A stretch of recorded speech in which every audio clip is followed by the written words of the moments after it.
ऐसे Jaguar motorcycle को टाटा ने खरीदा और बन गई दुनिया की सबसे प्रसिद्ध कार कंपनी। टाटा मोटर्स वर्ष 2008 में दुनिया की बड़े ब्रांडों में से एक जगुआर लैंड रोवर को टाटा मोटर्स ने खरीद कर सबको चौंका दिया। लेकिन क्या आपको पता है कि जगुआर कंपनी कभी बाइक बनाती थी? आइए इस कंपनी के बारे में जानते हैं ऐसी ही रोचक जानकारियां। 2008 में जगुआर को टाटा मोटर्स द्वारा खरीद लिया गया। हालांकि चेयरमैन रतन टाटा ने अपना वादा निभाया कि टाटा इस ब्रिटिश ब्रांड के साथ छेड़छाड़ नहीं करेगा। इस तरह मोटरसाइकिल से चलकर लोकप्रिय कार ब्रांड जगुआर टाटा के पास रहते हुए दुनिया की लोकप्रिय कार बनी हुई है। जगुआर लैंड रोवर का नाम तो आपने सुना ही होगा। ये आज दुनिया की सबसे लोकप्रिय या प्रसिद्ध कारों में से एक है। लेकिन इसकी शुरुआत कैसे हुई जानेंगे तो चौंक जाएंगे। इस कंपनी की नींव मोटरसाइकिल के शौकीन दो भाई विलियम वाल्सले व विलियम लियोन्स ने 1922 में की थी। दोनों भाइयों ने इंग्लैंड के ब्लैकपूल में एक छोटी सी दुकान खोली थी जिसमें स्टाइलिश एल्यूमिनियम कोटिंग के साथ ज़ेपेलिन के आकार की मोटरसाइकिल साइड कार का निर्माण शुरू किया था। देखते देखते इनकी सोलो नामक साइड कार इंग्लैंड में लोकप्रिय हो गई। इसके बाद इन्होंने छोटे ऑस्टिन 7 जैसी कारों के लिए और बाद में मॉरिस के लिए स्टाइलिश लुक और बंद बॉडी बनाने लगे। जब इनके डिजाइन किए गए साइड कार चर्चित होने लगे तो इन्होंने 1928 में अपनी कंपनी को कॉवेंट्री में बदल दिया। यही कंपनी 1934 में एसएस कार्स लिमिटेड बन गई और द्वितीय विश्व युद्ध के बाद जगुआर कार्स लिमिटेड हो गई। स्टैंडर्ड कार से लेते थे ढांचा। जब सोलो कोच बिल्डिंग कंपनी ने अपनी एसएसएच बैच वाली कारों का निर्माण शुरू किया तब तक ये स्टैंडर्ड मोटर कंपनी की चेसिस व इंजन का इस्तेमाल करते थे। 1931 में स्टैंडर्ड 16 के मॉडल में पेश किया गया पहला SS1 एक संकेत था कि कंपनी का इरादा खुद को एसएस कार्स के रूप में स्थापित करना था, जो कंपनी की 6 सिलेंडर इंजनों की शुरुआत थी। इसकी लो प्रोफाइल 1442 मिलीमीटर ऊंचाई चेसिस को कम करके और फ्रेम रेल के बाहर स्प्रिंग को माउंट करके हासिल की गई थी। इंजन और चेसिस में वापस ले जाया गया और व्हील बेस स्टैंडर्ड मॉडल से थोड़ा लंबा था। एक छोटा SS2 4 सिलेंडर इंजन के साथ बनाया गया था जिसके प्रदर्शन में काफी सुधार किया, जिससे स्पीड इसकी 113 किलोमीटर प्रति घंटा से बढ़कर 129 किलोमीटर प्रति घंटा हो गई। 1936 में बनी पहली जगुआर नाम वाली कार। जगुआर नाम वाली पहली कार 1936 में निर्मित पहली एसएस जगुआर थी। ये 2.5 लीटर मॉडल के रूप में आई थी। 2.5 लीटर इंजन डिजाइन में जगुआर का पहला प्रोडक्ट था। हालांकि इसे अभी भी स्टैंडर्ड मोटर कंपनी के ढांचे पर बनाया गया था। इसमें 102 हॉर्स पावर थी जो 145 किलोमीटर प्रति घंटे से अधिक गति के लिए पर्याप्त थी। इसमें 7 लेयर वाला क्रैंक शाफ्ट,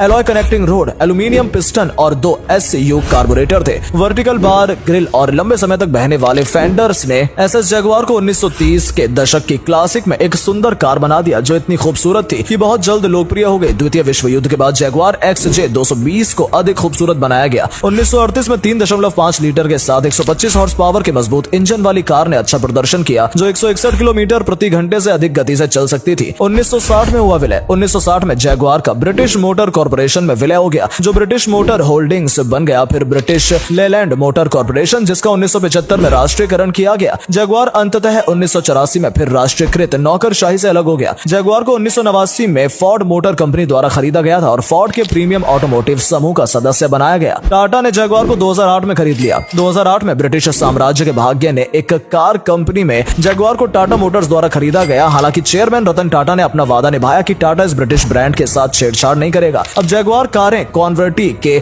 विटले प्लांट और वर्विक शायर के गेडॉन प्लांट के Jaguar land rover engineering centre में डिजाइन की जाती है। जगुआर कारों के इतिहास के बारे में आज हम आपको बताते हैं। दो मोटरसाइकिल प्रेमी सर विलियम वाल्सले और विलियम लियोन्स द्वारा 1922 में सोलो साइड कार कंपनी की स्थापना किए जाने के रूप में जगुआर नाम सबसे पहले 1935 में 2.5 लीटर वाली सैलून स्पोर्ट्स मॉडल पर देखा गया जो SS90 और SS100 थी। जगुआर नाम पहले पूरी कंपनी को 1945 में दिया गया जब SS नाम जर्मनी के SS मिलिट्री संगठन के संबंध का प्रचार अधिक होने के कारण निकाल दिया गया था और द्वितीय विश्व युद्ध के दौरान और उसके बाद विशेष तौर से ब्रिटेन में बुरी तरह बदनाम किया गया। युद्ध के बाद पैसों की कमी हो गई और फिर भी जगुआर ने युद्ध के पहले वाले और युद्ध के बाद वाले मॉडल से व्यावसायिक सफलता हासिल की। ऑटो निर्माताओं पर आधारित अन्य कॉन्वेटी के लिए भी समय बहुत कठिन था और कंपनी जॉन ब्लैक की स्टैंडर्ड मोटर कंपनी प्लांट को खरीदने में सक्षम थी जो 6 सिलेंडर वाले इंजन बना चुकी थी जो अब तक जगुआर को आपूर्ति दे रहे थे। नंबर 9, मोटर स्पोर्ट्स के लंबे इतिहास में जगुआर के 2 गौरवपूर्ण समय। पहली बार 1956 में और फिर 1957 में ले मैंस की 24 घंटे की रेस में जीत शामिल थी। एक्यूरी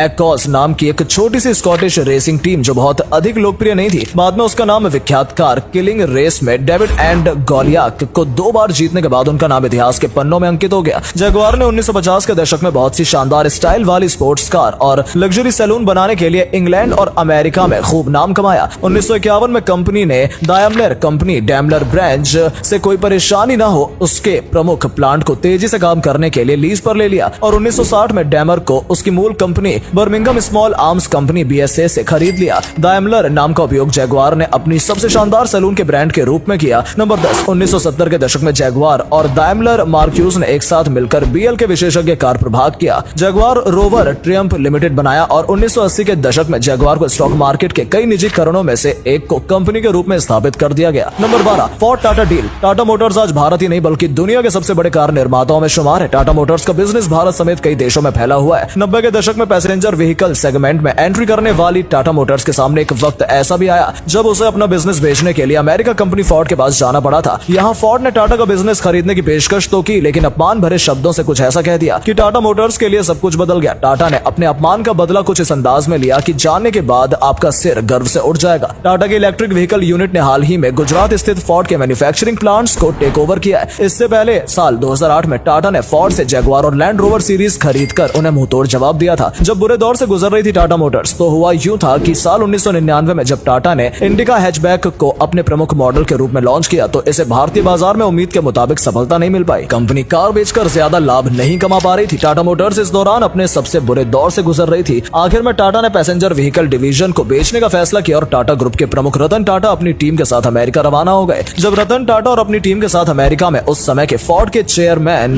बिल फोर्ड से मिले, तो उन्होंने अपनी टीम के सामने ही रतन टाटा को अपमानित किया और पूछा कि जब वो पैसेंजर व्हीकल के बारे में कुछ नहीं जानते तो इस बिजनेस में एंट्री क्यों की। बिल फोर्ड ने रतन टाटा से कहा था कि फोर्ड उनसे पैसेंजर कार डिवीजन खरीदकर टाटा पर एहसान कर रही है। बस यही बात रतन टाटा को नागवार गुजरी और उन्होंने मीटिंग से बिना कुछ कहे चले गए। उसी दिन अपनी टीम के साथ भारत वापस आ गए। 2008 तक टाटा के लिए सब कुछ बदल गया। भारत लौटने के बाद रतन टाटा ने फैसला किया कि वो टाटा मोटर्स के पैसेंजर कार डिवीजन को फोर्ड को नहीं बेचेंगे। इसके बाद रतन टाटा और उनकी टीम ने चीजों को सुधारने पर काम शुरू कर दिया। उन्होंने कार डिवीजन पर ध्यान देना ज्यादा शुरू किया और जल्दी उन्हें अच्छे नतीजे दिखने लगे। टाटा के नए मॉडल बाजार में आने लगे और साल 2008 के आते आते टाटा मोटर्स भारतीय ग्राहकों और दुनिया भर में पसंदीदा कंपनियों में से एक बन गई। दूसरी और अमेरिकी मंदी के चलते फोर्ड का बुरा वक्त शुरू हो गया। इस दौरान कंपनी को भारी घाटे का सामना करना पड़ रहा था। टाटा ने फोर्ड पर किया एहसान। 2008 में रतन टाटा ने फोर्ड से लैंड रोवर और जैगुआर खरीदने की पेशकश की। किसी समय में ये फोर्ड की सबसे ज्यादा बिकने वाली कारें थी, लेकिन इस दौरान में ये बहुत घाटे से गुजर रही थी। फोर्ड के chairman bill Ford Ratan Tata से मिलने के लिए अपनी टीम के साथ भारत आए और टाटा ने लैंड रोवर और जैगुआर को खरीद लिया। मीटिंग के दौरान बिल फोर्ड ने कहा कि मिस्टर टाटा जैगुआर और लैंड रोवर ब्रांड को खरीदकर फोर्ड पर बड़ा एहसान कर रहे हैं। वर्तमान में लैंड रोवर और जैगुआर भारत और दुनिया भर में सबसे काफी अच्छा प्रदर्शन कर रहे हैं। रही बात भारत में फोर्ड के बिजनेस की, तो कंपनी भारतीय बाजार में कई समस्याओं का सामना करना पड़ रहा था। नतीजा ये हुआ कि फोर्ड को साल 2021 में भारतीय बाजार को छोड़ना पड़ा। इसके बाद गुजरात में स्थित फोर्ड इंडिया के मैन्युफैक्चरिंग प्लांट्स को टाटा ने खरीद लिया। कहा जाता है कि रतन टाटा मीटिंग में बिल फोर्ड को उनके ही तरीके से आसानी से अपमानित कर सकते थे, लेकिन उन्होंने ऐसा नहीं किया क्योंकि रतन टाटा का मानना है कि बदला लेने का सबसे अच्छा तरीका सफलता है।